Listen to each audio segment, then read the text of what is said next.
हिंदुस्थानात बहुतेक ठिकाणी आज सोडून द्या, भाजप कुबड्यावर सत्तेवर आली. कुबड्यांच्या मदतीने त्यांनी पक्ष वाढवला. मग त्या कुबड्या नाहीत तर काय नाकातल्या कानातल्या बुगड्या आहेत का? गरजेनुसार भारतीय जनता पक्षाला कुबड्या लागत असतात आणि गरज सरल्यावर ते स्वबळाचा नारा देतात. आता अजित पवारांची गरज आहे कारण त्यांना शरद पवारांचं घर फोडायचं होतं. मिंद्यांची गरज आहे कारण त्यांना बाळासाहेब ठाकरेंची शिवसेना फोडून दाखवायची होती, मराठी माणसाची एकजूट फोडून दाखवायची होती. अमित शहांचं एक विधान आहे, काल मुंबई दौऱ्यावर होते, ते असं म्हणाले आहेत की महाराष्ट्रात भाजपला कोणत्याही कुबड्यांची गरज नाही असं सांगत त्यांनी स्वबळाचा नारा दिला. एक लक्षात घ्या,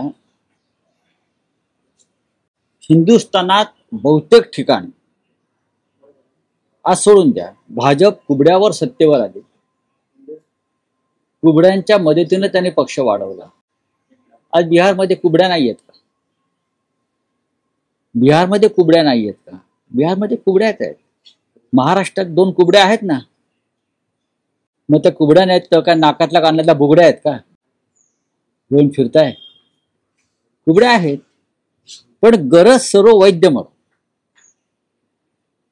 बरं का. कुबड्या घ्यायच्या, शिडी वापरायची आणि ती शिड्यांच्या कुबड्या फेकून द्यायच्या आणि मग होट चोरी वगैरे प्रकार करून स्वतः सत्तेवर यायचं आणि उपकारकर्त्याला ढकलून द्यायचं. ही भारतीय जनता पक्षाची एक कायम नीती राहिली. त्यानुसार त्यांनी जर स्वबळाचा नारा आता दिला असेल नव्याने, तो 2014 साली दिला होता. मग परत आम्ही एकत्र आलो, बरोबर, लोकसभेला, विधानसभेला. गरजेनुसार भारतीय जनता पक्षाला कुबड्या लागत असतात आणि गरज सरल्यावर ते स्वबळाचा नारा देतात. आता अजित पवारांची गरज आहे कारण त्यांना शरद पवारांचं घर फोडायचं होतं. मिंद्यांची गरज आहे कारण त्यांना बाळासाहेब ठाकरेंची शिवसेना फोडून दाखवायची होती, मराठी माणसाची एकजूट फोडून दाखवायची होती.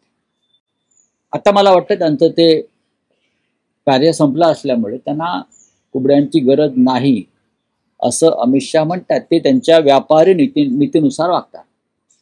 आधी फोडा झोडा राज्य करा आणि मग स्वबळाचा नारा द्या. ही ईस्ट इंडिया कंपनीची नीती. हे गुजरात पॅटर्न महाराष्ट्रात ते राबवत आहेत. पण भारतीय जनता पक्ष कायम कुबड्यांवरच राज्य करत आला. कायम महाराष्ट्रामध्ये भारतीय जनता पक्षाला पोस्टर लावायला कार्यकर्ते नव्हते गावात. पहिल्या निवडणुकीत जेव्हा युती झाली तेव्हा भारतीय जनता पक्षाला या महाराष्ट्रात कोणी ओळखत नव्हतं, पोस्टर लावायला माणसं नव्हती. हिंदुहृदय सम्राट बाळासाहेब ठाकरे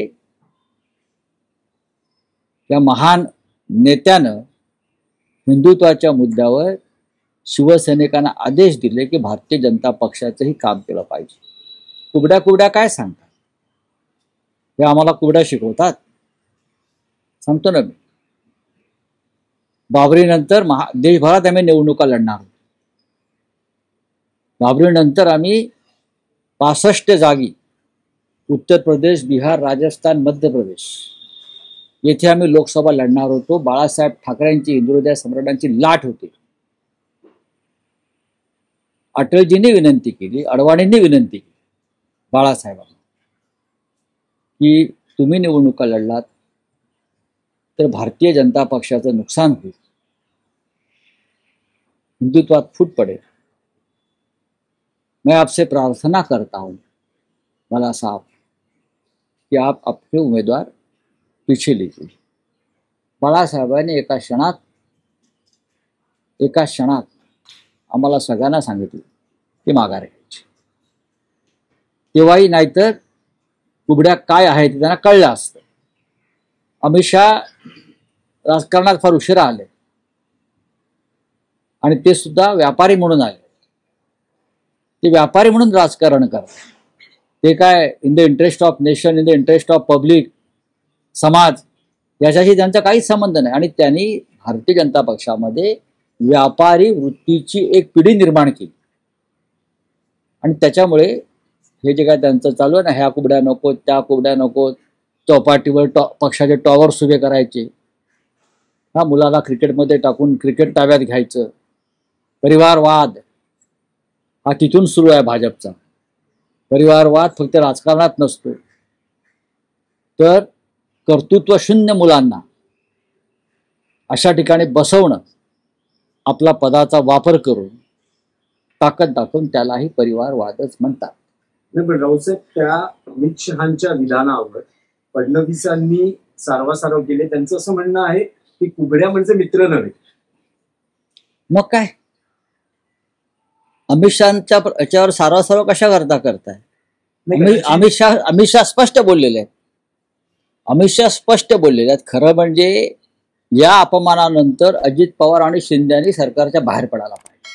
स्वाभिमानाची थोडी जरी ठणकी त्यांच्यामध्ये पेटत असेल तर काल त्यांचा जो कुबड्या म्हणून उल्लेख केला, बरं का, कुबड्या, तर या दोघांनी स्वाभिमान असेल मराठा म्हणून तर राजीनामा देऊन बाहेर पडलं पाहिजे.